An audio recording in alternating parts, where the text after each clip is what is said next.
Vince, it is so good to have you on the show. And honestly, now that I am looking at you, I'm realizing I have not given you the huge congratulations on the Hall of Fame that you deserve. So everyone in the room, congrats to Vince on the Hall of Fame. Thank you. Appreciate Have it. you gotten used to hearing Hall of Fame and Vince Carter in the same sentence? It's a little of both. It's still surreal, still new. It's funny. I was playing golf with one of my friends. He's like, now when you go play in these tournaments, they're going to introduce you this summer as Hall of Famer. And here's my response, as usual. I'm more of a realist, so it makes sense when you hear it. I said to him, no, I haven't been in Tron yet, so I'm not a Hall of Famer yet.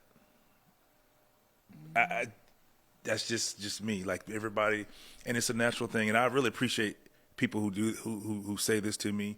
They're like, "Oh, it's a no-brainer." I knew it was just a matter of time. And some people, fans who don't know how the process works, are like, "It's about time." I'm like, "Well, this is how it works," and I knew it was going to happen, but I didn't. I wasn't sure for a lot of reasons. I'm just a realist, and like I said, I'm very appreciative of people who feel like, "Oh, I knew it was just a matter of time once you were eligible." But it makes me feel better when I actually hear it from the source or the horse. You know what I'm saying? For sure. So it's just what it is. And hearing it, getting that phone call was weird. Yeah. It was weird. Like, this is that moment that you can't prep somebody for. Shout out to Grant Hill, first of all, because Grant big shout out to Grant. Man, big shout out to Grant, because prepping me for how the process works. He's a neighbor, so I see him and talk to him a lot. It was oh, okay, this is what he was talking about. But you can't prep anybody for that phone call. Yeah. You can't. And even knowing, hey, they're going to call you between such and such and such and such, but I also hear the stories that they're going to call you to show you respect, saying you didn't make it this year either. So that's one of the things I kind of kept to myself. Yeah. Did you get the phone call? I was like, yeah, I got it. But, Are you the kind of person that prepares for the best or the worst? Meaning, were you going into this frame of when the call would come? Neutral. I'm in the middle, so I'm prepared either way. Oh, I understand. Or so the phone call happened April Fool's. It was April 1st. Oh, no. Okay? Yeah. And that morning, so the call was coming like, let's say, noon. It was like noonish. They said around noonish. But being that social media is right there, it's April 1st. It's April Fool's. I see one post that had to do with me, like, oh, Vince is getting his jersey retired by the Raptors. I want to say it was April 9th or whatever. It's their last game, whenever their last game was. Of course, I knew that wasn't true. I haven't even had a conversation with them. So it was like, haha, the April Fools, whatever. So this is all in my mind throughout the day. Yeah. Throughout the day. So you receive this phone call, and they go through the process. You're talking to the everyone you're talking to, and then you speak to Mr. Colangelo, and he goes through his spiel and, welcome to the hall and everything. And it almost came out of my mouth. Are you sure?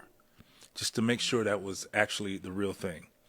And it felt weird to me because I was like, they told you it was going to happen, but still, you don't know.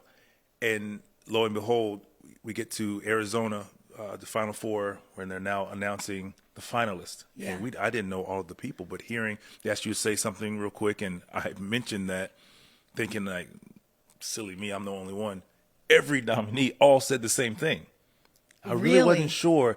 A couple of people missed the phone call, and they had to see who is this and listen to the message like, is this real? So I wasn't alone. So they're going to have to revisit that April Fool's thing just because of it. So maybe pick a different time. Because there's a lot going on. We're talking about the Hall of Fame here, not, you're going to get an opportunity to tour the Hall of Fame, like in the Hall of Fame. Yeah. I don't need this. I don't need this to be a joke. 100%. You know what I'm saying? So yeah. Okay, so I want to stick there because I was listening to the podcast that you did with Grant. And in it, you said this. You said, I look at some of the greats and icons in the Hall of Fame, and sometimes I'm like, do I belong here with this group? How are you processing those feelings of doubt, for lack of better word? I mean, I'm a realist, and now I'm on this side, the media side now, and you hear what people say. He didn't win a championship. I didn't get an opportunity to play in the NBA Finals, much less win one.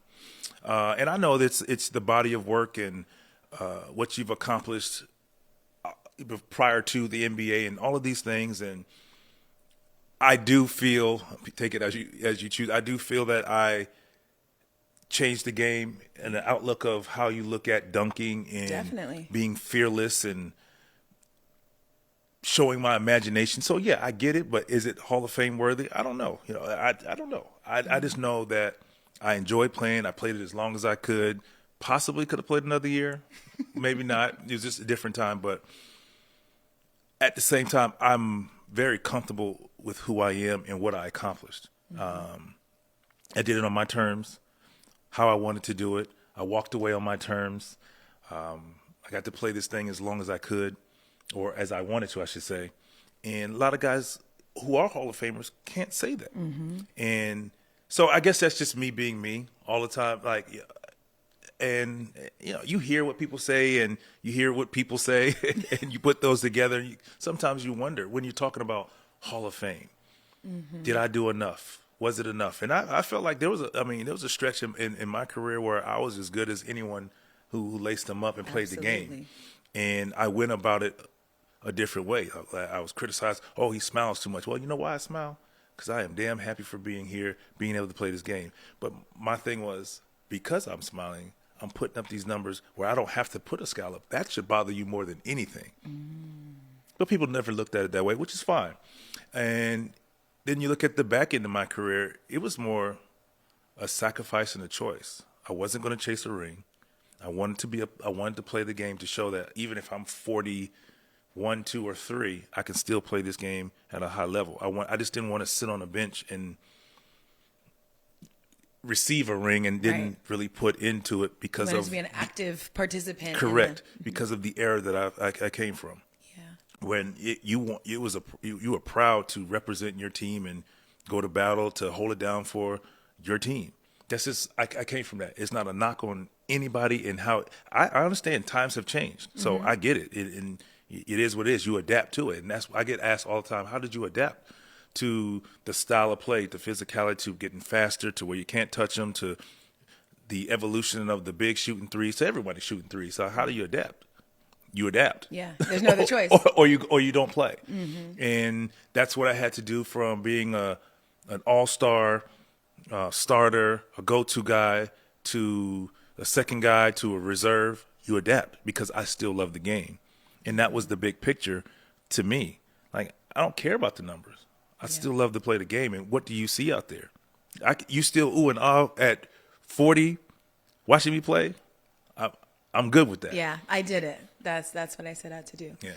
I love hearing you say that because, I mean, just speaking as a fan and someone who has always watched you, of course, are a Hall of Famer. You have done all the things somebody should do to be cemented as one of the greats of the game. Yeah. You mentioned the idea of having the ring and what having a ring means, and maybe what also not having a ring means. As somebody who is one of the greats to play the game, but didn't win a championship, how do you discuss rings and championships when it comes to players now? How much does that weigh to you in terms of their standing? I still know what it means. I still know how you go about it. I still understand the preparation. I still understand the importance of having a solid group with you. I understand all of that. Just never got the chance to do it. And I was one shot away from a solid team possibly making it to the finals when we lose to the 76ers. Yeah. We lose in 6 to the Boston Celtics. 2001, right? May 20th. Not that I remember. Big day for you, though. Graduation it was day. Right. And I'm so proud of that diploma. Yeah. But I also wish that shot would have gone in, boy, I tell you. We lose it to the Boston Celtics in 6 in 09, 10, so 10 with the Magic. So, and then we had a darn good team. So I understand what it takes, and I study the game. I've been around. I played on teams that won it prior. A lot of teams that I've gone to, I got to the Magic the year after they made it to the finals. I got to the Mavericks the year after they won it. So I've been on teams in the mentality, so I get it. I just didn't get that opportunity to be a part of it. But still, I mean, I can talk the game with the best of them who's actually won it because I get it, because I pay attention and I listen and I learn. I'm still a student in the game. I was a student in the game at 43 years old, still calling my vets and asking them questions. It was more so as a leader. And how do you continue to lead a younger group? I'm 40 something. Like these can be my kids I'm playing with. And how do you do that? And I mean, not even just my vets. It was just younger people in general. Just I wanted to adapt. I learned how to adapt and just make it work because I said I want to play this game as long as possible. I love it, and I know that I can, and I'm still willing to put the work in to be a professional player at this age.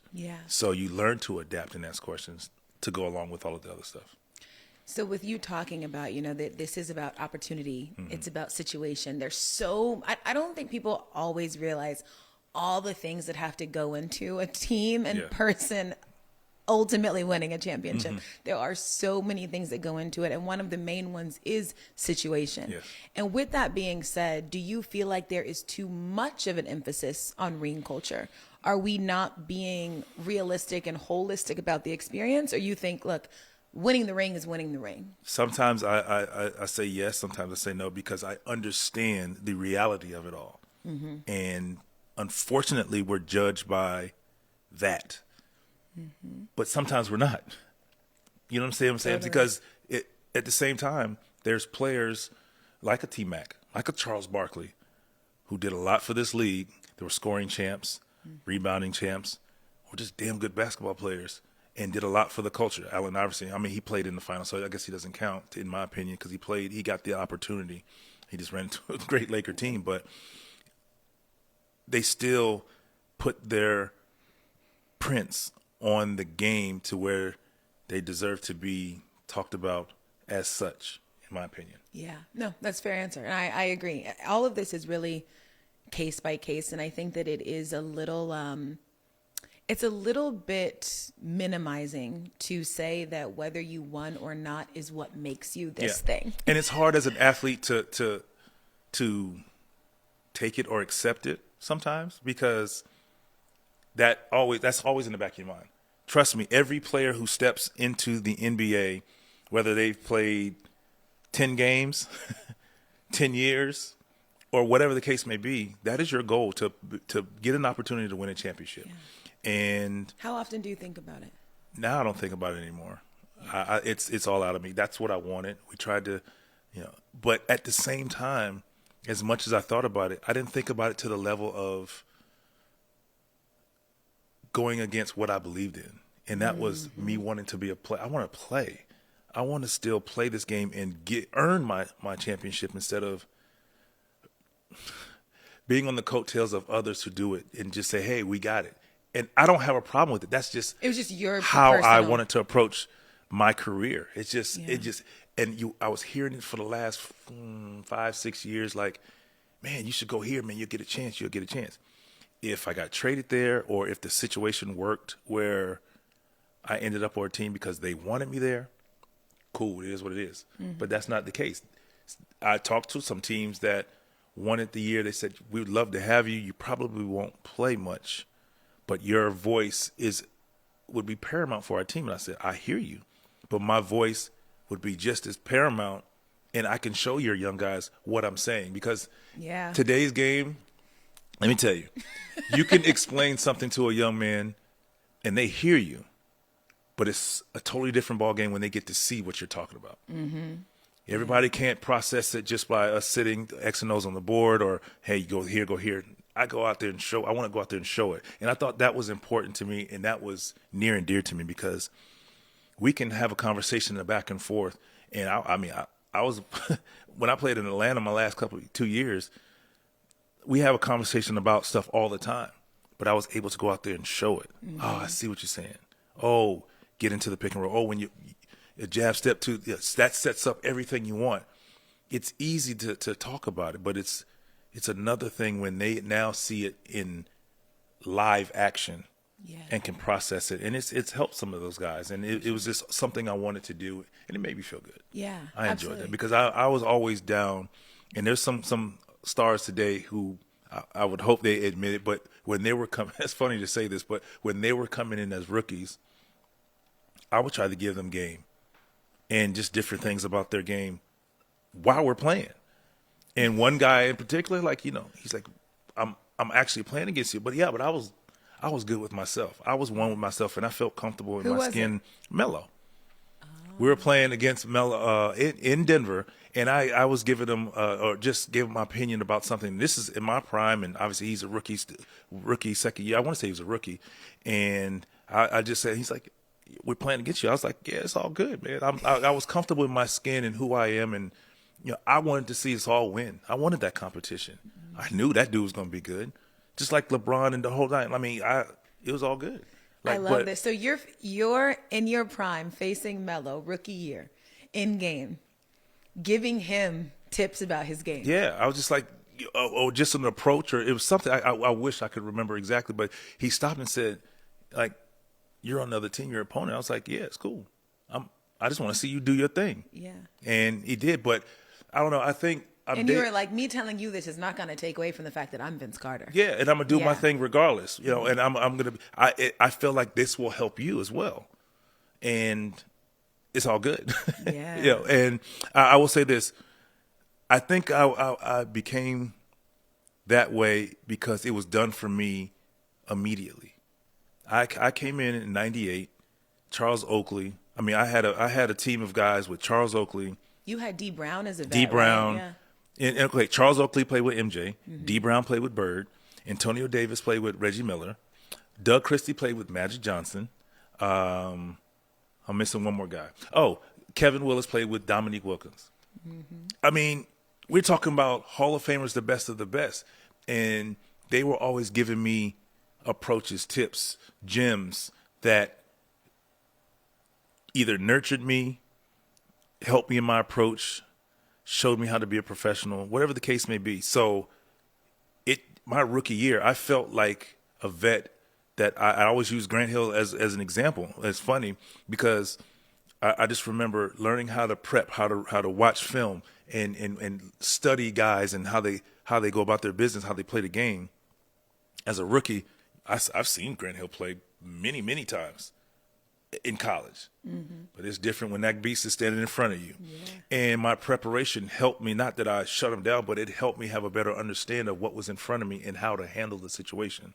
And it was always in the back of my mind because at that time, when you walk in a locker room, you might have 2 or 3 young guys and 10 to 11 veterans, as opposed to now it's on the other side. Because I was going to say, it feels sometimes like we're losing that. Like we've lost it. The importance of vets. Like, yeah. What makes you say, we've lost it? What are you seeing? Because when you walk into a locker room, you may see one in an organization. UD, he said it many times. Like, you're expecting me, this one veteran, to help out with 12, now 15, 16 guys. It's impossible because it's situational. Every young guy has. I was in a locker room with Trae Young. His approach and the conversation I'm having is different than Cam Reddish or Hunter, or it depends on a young guy who doesn't play at all. The conversation is totally different. So why are we, meaning the league, why are we worse off without that culture? I don't know. And that's I mean, I think there's always a lot of arms and legs and variables to this because, I mean, now you can go one and done. That you can go by way of to get to, if you know what I'm saying. So there's different options, and I think now you get more opportunity, more young guys coming in, which can now push the veteran out. Yeah. But some teams, some coaches understand, or organizations understand the importance of a vet and their voice. Like Udonis Haslam, who was around. Like, it doesn't get any better than that. You can say what you want. This man has championship rings. He's seen it all. He understands. So his voice, and he's willing to use his voice. It doesn't get any better than that. So that's why I feel veterans, having veterans in your locker room is paramount with the young stars we have today. If you look at, for example, you watch the games like I do, the Indiana Pacers could use a few more vets. James Johnson can't do it by himself. The coaches can't do it by himself. But it's just some things. I sit here and I'm just like, man, like my old Rick Carlisle's my old coach. Sometimes I just want to call him like, yo, tell him. Yeah. Just to get in guys' ear, because vets, we sit, even if you're not playing, you sit there, you see everything, and you can drop gems to these guys just to give them something to think about, give them something to look at, which something I did, like I said, for Melo and just different vets. I mean, I was always that kind of guy. I didn't care. Yeah. I didn't care. Hey, young fella, you can't do that. This is your approach. Your approach has to change, man. Yeah. Because this is how they view you. Because I've seen it and I've been there. And I was always taught. I remember it like it was yesterday when I first got into the league. The one thing that was said to me: if a veteran was not willing to help you, regardless of if they're on your team or not, it's something wrong with that veteran. And I took that to heart. And I would always just see. And I was the guy. I would ask questions. I would ask questions all the time, like with my team or guys that I knew who were willing. Hey, I'm listening. And was that it true? Helped me. What he said about the vets? 100%. 100%. And I knew what that did for me.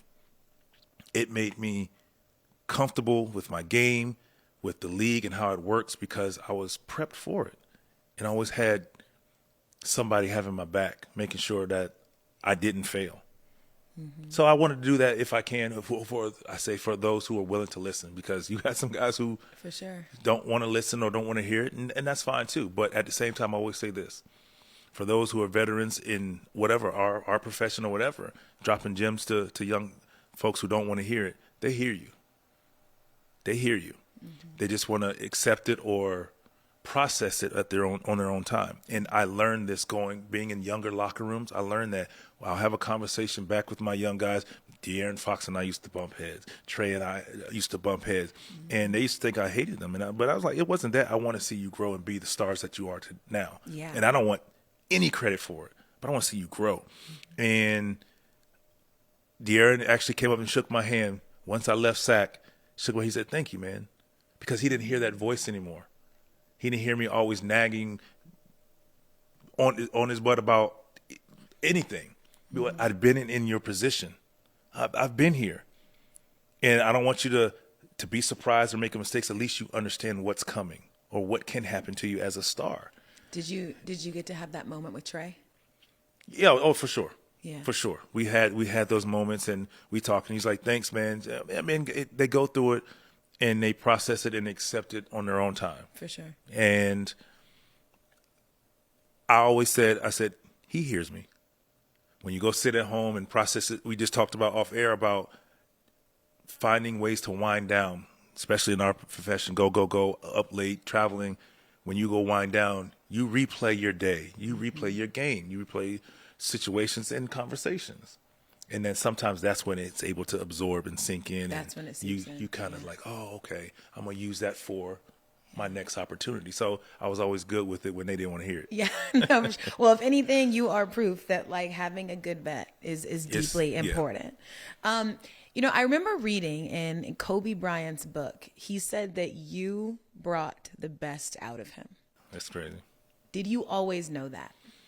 Yes, I knew that because of the competition. And so Kobe and I played AAU ball together, and we're very competitive. He was super competitive coming in, and I knew he wanted to beat me, and he wanted to dominate me, and I could tell how the conversations went with different people, and then our conversations All-Star Weekend. I was like, oh, now you want to talk to me. But it's just a different era, and it was a different time, and I was just like, I love it. And he knew I wasn't going to back down, vice versa. And it made for great competition, and he was a standard. Regardless of him younger than me, he was the standard on competition and approach, and I always look forward to the challenge. I mean, I'm truly thankful. I got the chance to play against Michael Jordan, Kobe Bryant, and of course LeBron. And I named those three. I'm going to name those three because we're always talking about the greatest to play the game, and Kobe Bryant should and will always, out of my mouth, be named one of the greats to ever play the game. And their approach, particularly MJ and Kobe, like they were so similar.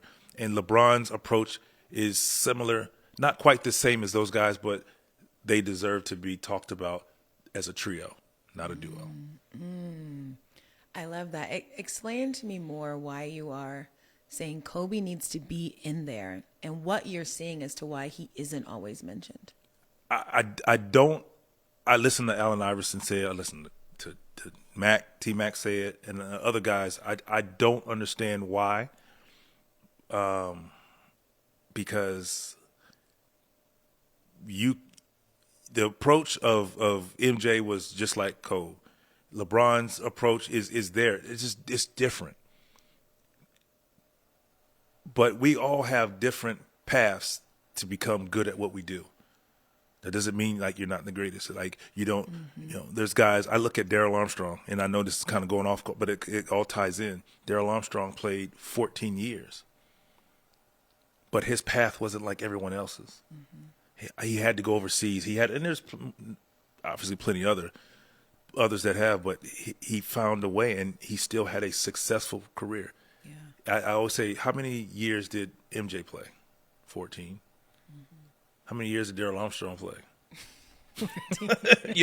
And it's the same, and he found a way to have a great career, and that's those gems that goes back to what we talked about earlier. Those gems, like, okay, your path wasn't clear cut like everybody else, but that doesn't mean the door's closed. That doesn't mean you can't make it. But it means you have to work hard and be willing to do whatever. We call that sacrifice. Yeah. If you're willing to do that, good things can happen for you. Kobe was like that. He looked at the blueprint of MJ and he said, I'm going to do that and more. I'm going to say this. He didn't care whose feelings. Yeah. And he's won. It's proven. If we're going to talk about championships and rings, obviously, if that's the case, I mean, there's other people we should talk about. Bill Russell, and I get it. But if we're going to talk about accomplishments and you look at the whole picture, why is he not in that conversation? He will be for me, and I know others that will. Yeah. So, of course, we all know just how great Kobe was in all aspects.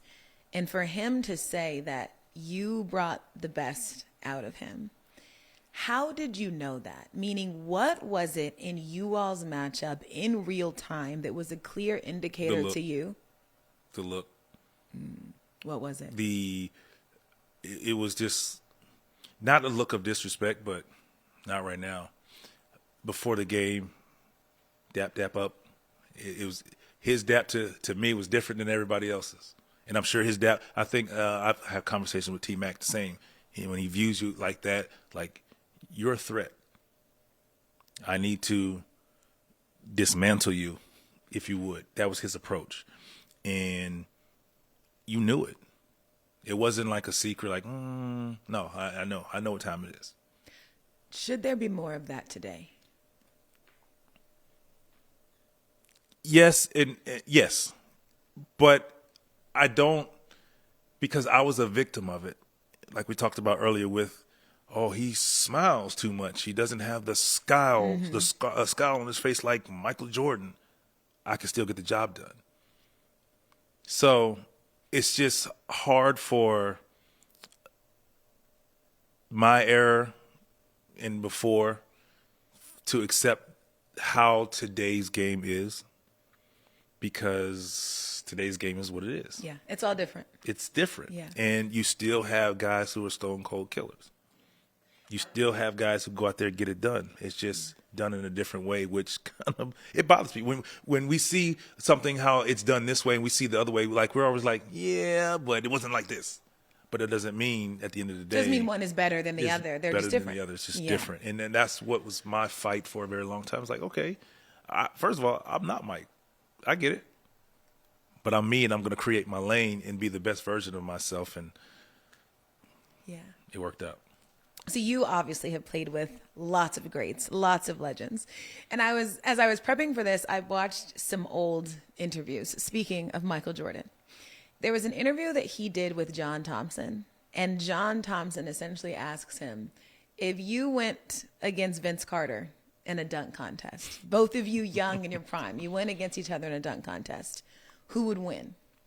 And Michael Jordan's response was, I think it would be fun. The fans would get entertained.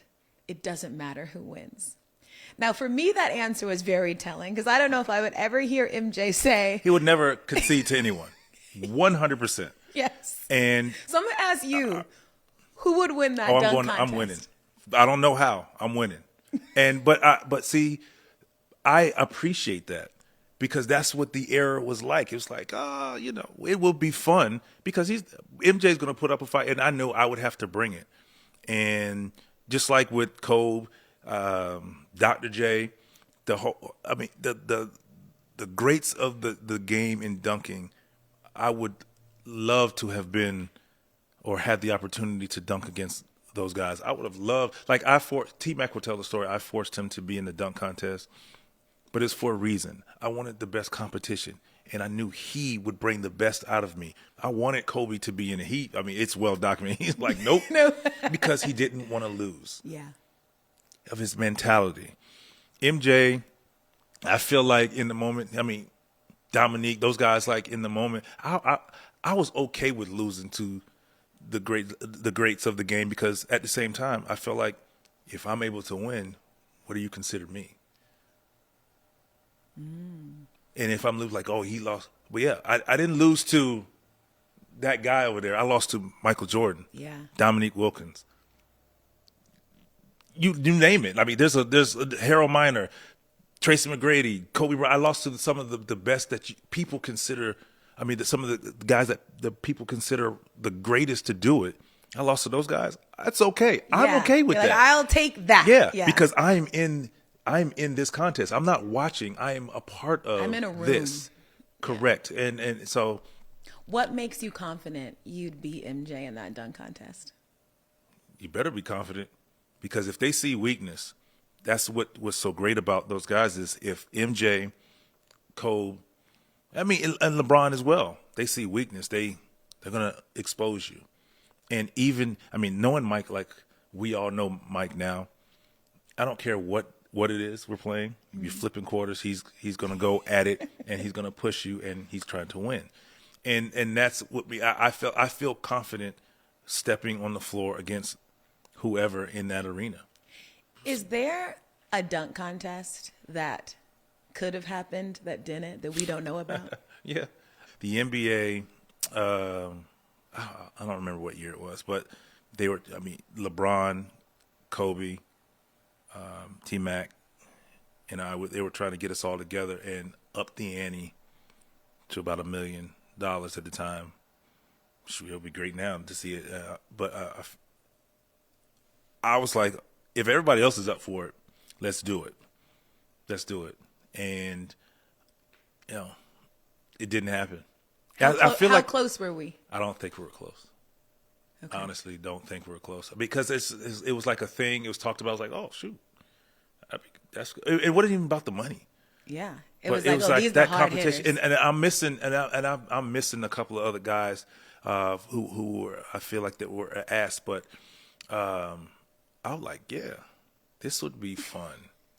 And you have different styles, but it was a chance for us to show our abilities. And now, like I'm a guy, like my imagination runs wild. I had a couple of dunks that I didn't do in the dunk contest that I was like, oh, I can go back to trying this and this and this. And if it were to come about, but it didn't. But it would have been awesome. It would have been awesome. Who wins? You gonna say you? Yeah. Yeah. I'm winning because I just like those guys. Even in a basketball game, I feel like I'm very capable of winning in a one-on-one with that same four guys.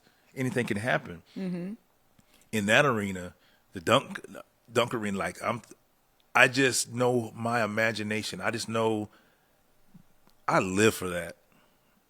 Oh my gosh, I would live for that. Like it's just no telling, and maybe I lose, but there again, I didn't lose to, if you would, some scrubs. For sure.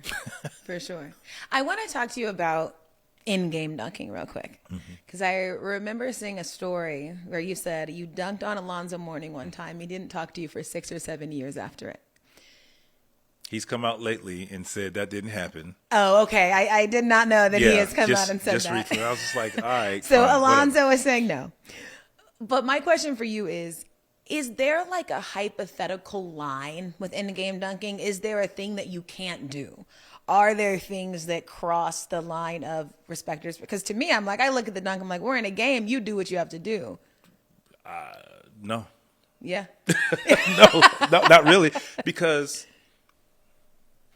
there really isn't a because. No, there's no line like it's fair game because if I'm going to attempt it, either I pull it off or I don't.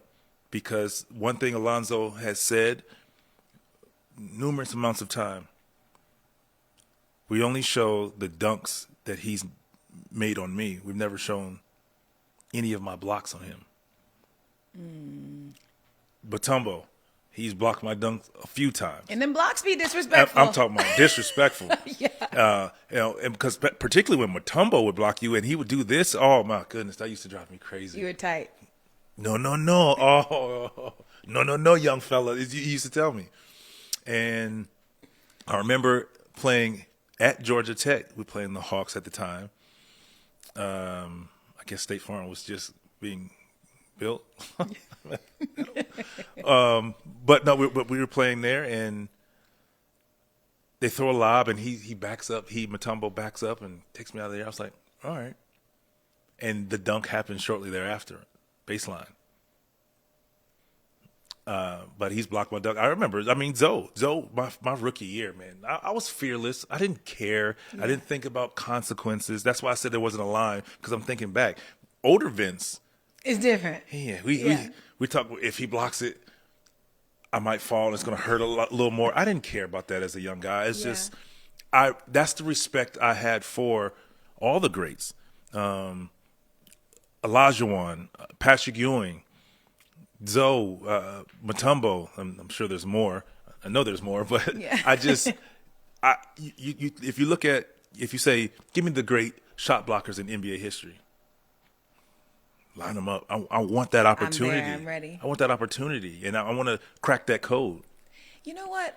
So first off, I love talking to you about basketball because it's just so clear to me as you talk about it how much you love it. Yeah. It is no secret just how great you were. And as I was going through, so much of your journey and so much of your career, there were so many ups and downs that in many ways I forgot about. Specifically your relationship with Toronto in a lot of ways. And I was reading an old article where you had a quote that I wanted to ask you about. You said, so someone asked you if you pushed yourself as hard as you should have. And you responded, in years past, no. I was fortunate to have the talent. You get spoiled when you're able to do a lot of things. You see that you don't have to work at it. Did your natural talent match your work ethic? I feel like it did. So it was a moment like, and I'm talking about the game. So what I meant by that is, I don't work at trying to outrun somebody being athletic, but I had to work on the skill and footwork, and that's what I wanted people to understand. I never really got a chance after that to really explain it because they took it and ran with it. It was out of there, and I knew I wouldn't win the war of words in the media. I just understood that at a very young age. And what I meant by that is like, I still had to put the work. I mean, Alvin Williams is one of my good friends who I still talk to today. And I always wish I had Alvin sitting right here beside me every day, because he would let the world know. We were in there all the time working on my game. Butch Carter, my coach, would not allow me to fail. He wanted to. Charles Oakley would not allow me to fail. My second day in the NBA, he put his arm around me and said, "I'm gonna make you a star in this league." I had to believe him. This man played with Michael Jordan, so he's seen it. And I mentioned all the others who played with superstars. So, like, I enjoyed playing the game. I enjoyed coming to work to play. Yeah. I had Tracy there my first couple of years. So it was fun going to work, working on our game, going at each other. Like, I don't know. So it was more disappointing for those who knew me and were there to question that when they would see me every day in practice. And you could see my growth and how I got better at my jump shooting, which people didn't think I could shoot, but then when they paid attention to it, they're like, oh, shoot, I didn't know. My footwork, because I started to see how important it was. Yeah. And people forget, I didn't really get an entire summer to work out with my team because it was lockout. So once I was drafted, I flew up to Toronto, signed my contract, met the majority of the organization, training staff, strength and conditioning. Here's what we have for you, because in a couple of days we're going to have a lockout. There's no communication. Yeah. So that when people bring up this, as you said, misconception that your talent wasn't matching your work ethic, does that bother you? It's okay. Okay. I mean, I learned over the years, like, you can't make everyone happy, but at the same time, as they sit there and say that to themselves, look at the body of work. He's still here.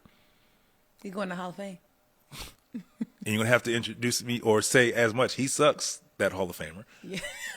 And I'm okay with that. But no, honestly, in all seriousness, I just, if I didn't have the work ethic, if I didn't love it, if I didn't have the correct approach, 22 years?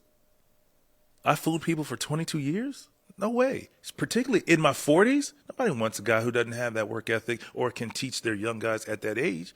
I probably wouldn't even be able to play still, just because I didn't have the work ethic. And that was my approach to all the other guys.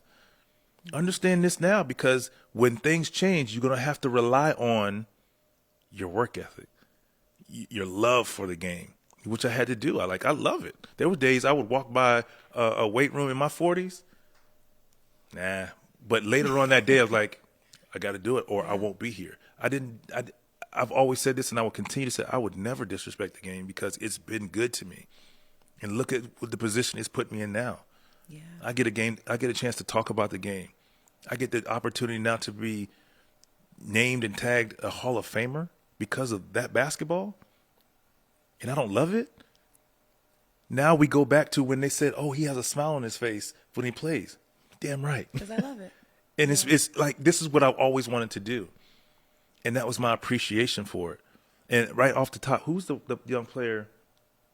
Oh, the kid from OKC, Jalen. Oh, Jalen. Mm-hmm. About smiling. He's like, I get a chance to make millions to play this game that I love. Like, yeah. And it hit home. I wanted to call this kid, don't know him at all. Wanted to call him. It's like, you're right.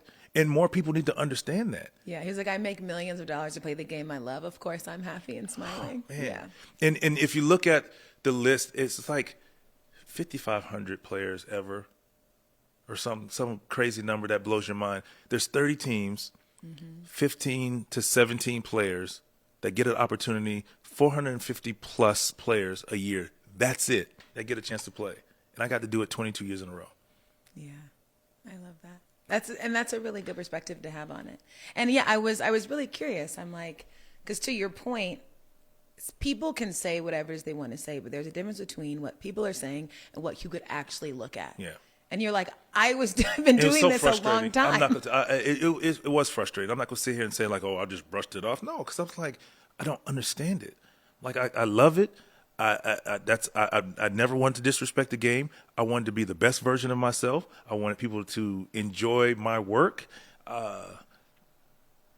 Sign me up, basketball. Like, I couldn't see myself not playing it. Yeah. And this was in the beginning.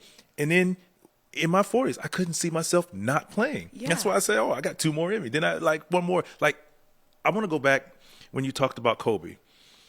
When I said, so my last year, I did announce that it was my last year. Mm-hmm. I didn't announce that I was retiring because I struggled with the word retiring because of everything we just talked about. Wow. We play the Nets in Brooklyn. Kobe and Gigi are at that game. And everything, dating back to that conversation about you asking me about our competition, knowing Kobe and his approach and how he was, how he approached the game, and he didn't have a lot of friends and he didn't care. We were cool. Then throughout our years, we kind of went at it. Kobe and I were about to go have a fist fight. After it. That's what it was. See him and to see the smile on his face, the hug, the conversation we had was unbelievable. And I asked him about that word. How is it? I couldn't even say it to this man. How is it? He said, man, it is the greatest thing ever. It's the best feeling. You're going to enjoy it. This side is not that bad because I get a chance now to coach my daughter, be there for her, so on and so forth. And I'm like, if Kobe Bryant, who we all know him to be an a-hole and a degenerate of this game, can say that to me, I can say I'm retiring. And from that day forward, he, in that conversation, gave me the opportunity. Lo and behold, the last thing we talked about, he said, hey, we'll get together and have a conversation about it. We'll talk more about it. In January, he passed. It was like a couple of weeks later, which was on my birthday. Wow. Yeah. So. But the conversation that you had with Kobe Bryant is what played a role in you being able to retire. Accept retirement. Because I played it so long and I loved it. And there was only a few people in my mind that I valued their opinion because of how they played the game. I mean, obviously I could go ask Michael Jordan or whatever, but I'm talking about recent that I played against. I mean, I guess I played against Mike, but Kobe was one of them, Dirk, and D. Wade. Those are the only three people that I really talked to about retirement, who were fierce competitors, champions, been through it, weren't liked by everybody. I mean, everybody loved Dirk, but at the same time, just fierce competitors. If they can say life over here is pretty darn good, I can too. So, but Kobe was the first person I talked to prior to everyone else. Wow. And I was looking for it. Like, it was just a different side of him. Like, you can feel like vulnerability. Yeah. Well, because I read an article where you said that he said it's peaceful. Yes. Was he right? 100%. 100%. Like, people ask me now, do you miss it? I'm like, no. No. I'm at peace. Yeah. But you probably didn't think that initially. No, I didn't think that coming into the season. I didn't know how I would be, honestly, because you don't know what the other side looks like until you go through it. But are you prepared for it? And I thought I was. Like I said it, but do I mean it? And I understood MJ retiring and coming back. I understood guys who've done it because I'm at that point like, I think so, because I've done the same thing with a routine for 22 straight years. And just to turn that water off isn't that easy. Yeah. And I ask anybody, if you've done something for 5 straight years, it's a habit. Yeah, there's a level of attachment. Correct. Yeah, 100%. And how do you slowly walk away from that, change your routine? Because it's an adjustment. And I knew I was going to be a miserable person, or I assumed. And COVID was huge for me.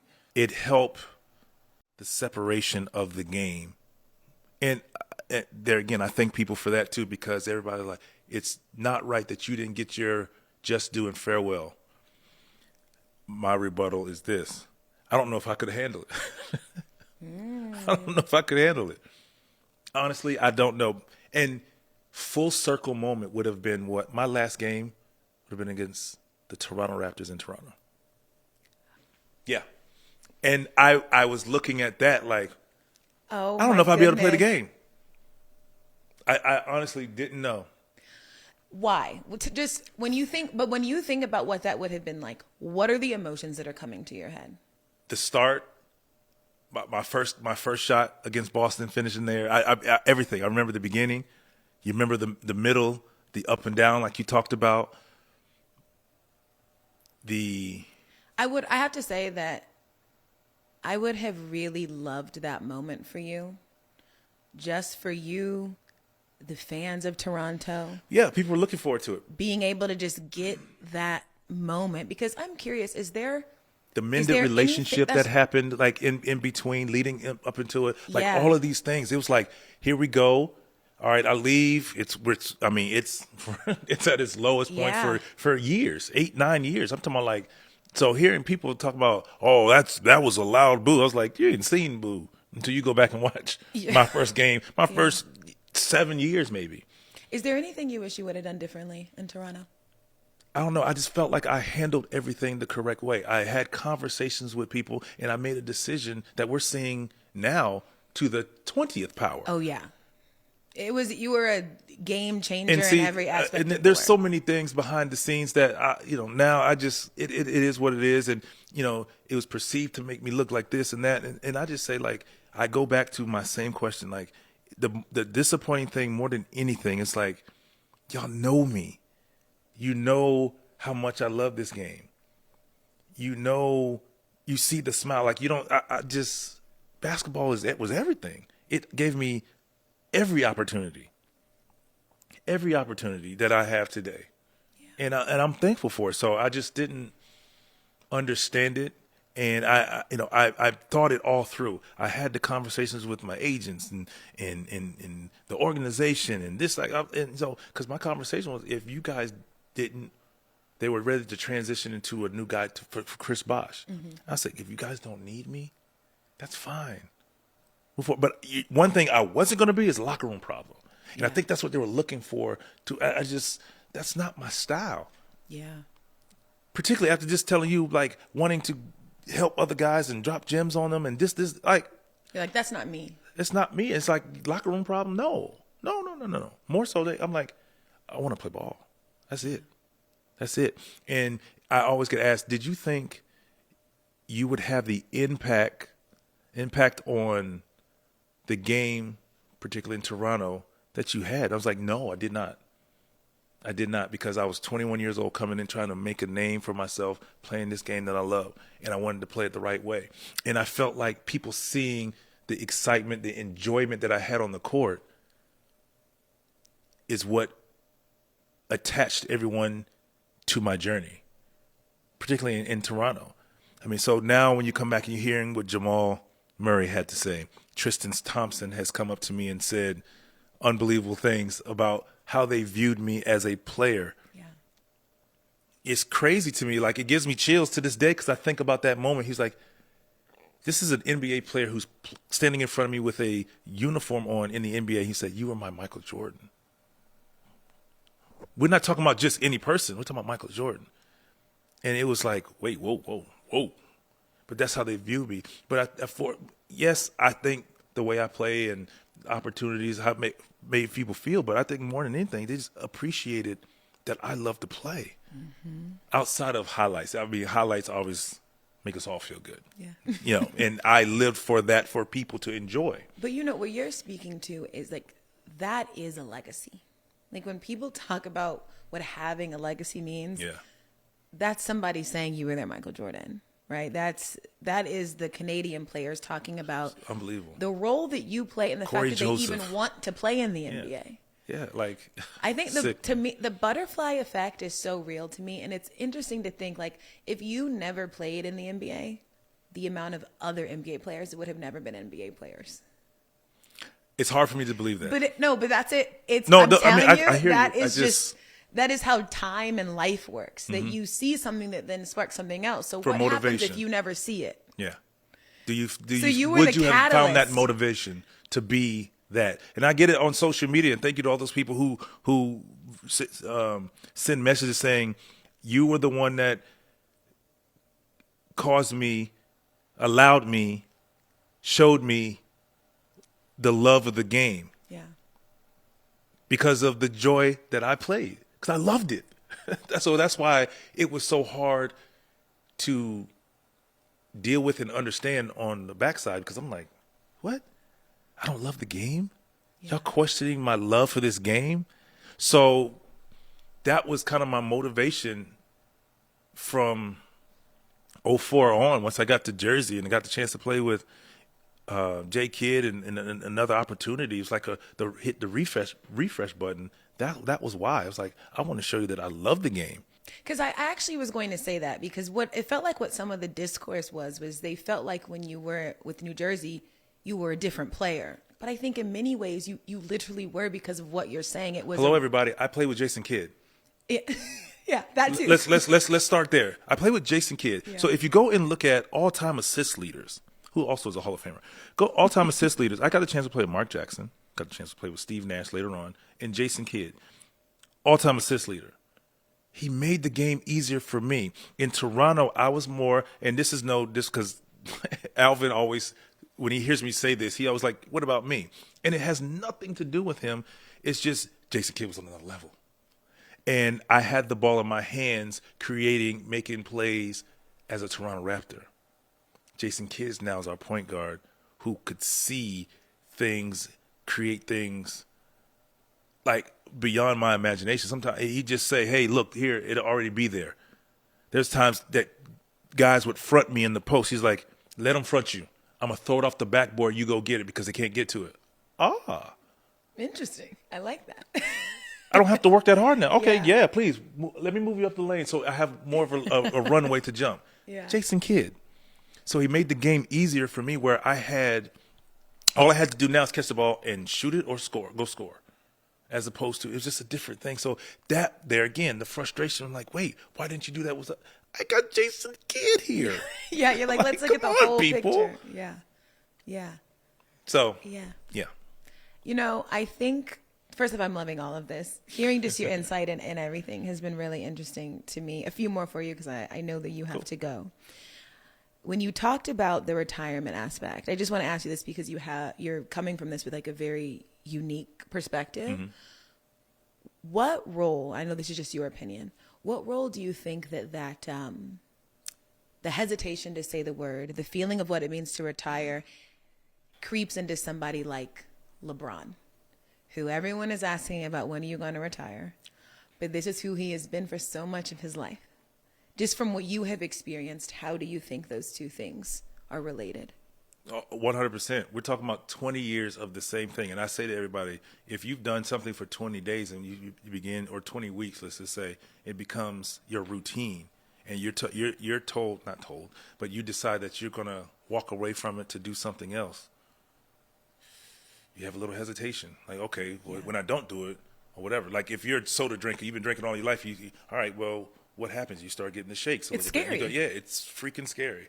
And this is the same thing on this level. And I feel like he might not talk about it because I feel like he kind of shushes us and shuns us off because he's still trying to figure that out. What does that look like? Because I can tell you everything you want to hear. But when you go home and you think about it, when we're by ourselves, that's when we're face to face with our fear of the unknown. Yeah. I mean, so it can be someone, like maybe not me, but anyone. I mean, Kobe Bryant did that for me. He did that for me. He made that next phase easier off of a simple 5-minute conversation and back and forth. More so after the game was that simple conversation. He left you with a real gift. Yeah. And it was still open-ended because we were going to continue our conversation to continue to make that gift a smooth transition. Mm-hmm. And we never got to finish it. But at the same time, it was enough that it gave you what you filled needed. Me full of life and confidence and acceptance and assurance that it's going to be okay. Yeah. If this dude can do it, and I mean, in that brief conversation, that dude can do it, I'm going to be okay. I'm going to be okay. Yeah. And the first month, though, I should have gone back. I should have gone back. I should have gone back. So then go just work out, whatever, I get picked up. And I'm just like, I don't want to do it. So I think I was testing myself just to see, is it real? Am I tricking myself into feeling okay? Yeah. But I really was okay. But I think there again, I think COVID helped me because I'm a golfer. So I started playing golf to kind of separate myself. And we were waiting to see what happens with it. And we didn't make the bubble. 8 teams didn't make the bubble. And the Hawks didn't make it. So that helped. And once that kind of happened, I started going into TV. I started doing some stuff. I started doing some shows.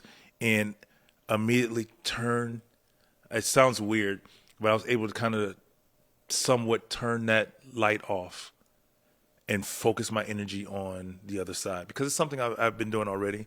So I was excited and ready to move into an analyst role. Mm-hmm. So it helped my transition, because now my focus being the best version of this, figuring this out. How can I be as good as some of the ones that are already on there? It was a new mountain to climb. Yeah. And I was like, okay, I'm going to go at it. I'm going to ask these questions just like I did with basketball. And that's kind of where I was. And you had a lot of time to think about it, as you know, during COVID. So it helped my transition out of the game into a new profession, and made it easier for me to walk away more so than what people wanted. Because I tell you, I go back, I said, I don't know how I would have been able to handle the last game, regardless of how Mr. Kobe Bryant made me feel, because reality was now right in my face. Yeah. And but like I say, I'm one with it. It's been 4 years now. I mean, and honestly, as you should be an illustrious career. Yeah. You are such a legend. And we, of course, we are happy that you are now on TV with us. Yeah, I'm genuinely sad that we have to wrap this. But we always ask everyone one final question, which is, who has been your biggest assist off the court? Ooh, I'm going to say my mom. I mean, it's a couple of people, but I'm going to say my mom, because she understood. Well, my mom first. She understood how I was thinking, what I was going through, and how I was going to go about this. My family in general, every one of them, I've had conversations with, putting up with me and my contemplating this, that, and the fourth, how I'm going to handle it, and I apologizing early. Hey, I'm sorry if I get to be annoying and nagging. Like I'm trying to figure out what's going to be my competition. Yeah. How do I feed that competitive fire without being a nagging, you name it, son, nephew, cousin, whatever the case may be. Grant Hill, because of his preparation on what life's like. A lot of people like that. So I'll just name those guys, because I have a laundry list of people. But those people were truly instrumental in my transition. And, of course, I'm going to lastly say Kobe Bryant, because he is one. Well, Tracy as well. Kobe and Tracy were Kobe from that night, and then Tracy now, because we had conversation, and he, there again, another fierce competitor, been through it. He's like, oh, man, it's good over here. Yeah. And I knew I had people to talk to. So every one of them, from family, mom, Grant I see often, Tracy I talk to often. You know, I have appreciation for them, and those guys can always reel me back in. Yeah. The only thing I wish is I can still have that conversation with Kobe. Yeah. To finish that conversation, because I owe a lot to him for that, particularly on the backside. Sure. He gave me a lot of headache as a player, going back and forth with him. We hated each other for a moment. And I had a lot of love for him, like we all did once he retired, because we got to see another side of him. Yeah. And once we got to see that other side of him, it brought out the other side of me. That's beautiful. I love that. You had a lot of assists, a lot of point guards. A lot of point guards. That's beautiful. Truly, thank you so much for your time. My pleasure. Nobody can take away from you what you have done. The fact that you are a Hall of Famer. And I know that when you get inducted, that's also going to be the first time you've ever even been in the building. Yep. So, you're right. Yeah, so it's going to feel doubly special. But no, I appreciate your perspective, your thoughts, your stories. And I feel very happy that I have been alive to watch basketball, to watch you. Thank you. So thank you so much for your time, Thank Vince. you. No problem. Of course.